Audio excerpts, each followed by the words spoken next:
Jesus left the district of Tyre and went by way of Sidon to the Sea of Galilee, into the district of the Decapolis, and people brought to him a deaf man who had a speech impediment, and begged him to lay his hand on him. He took him off by himself away from the crowd. He put his finger into the man's ears, and, spitting, touched his tongue. Then he looked up to heaven and groaned, and said to him, Ephphatha. And immediately the man's ears were opened, his speech impediment was removed, and he spoke plainly. He ordered them not to tell anyone.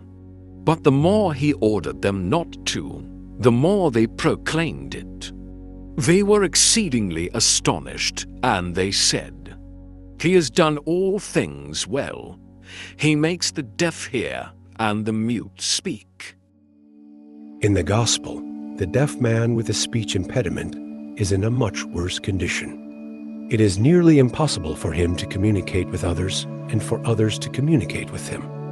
Verbal community would be slow and laborious. Sign language is near existent and inadequate at best.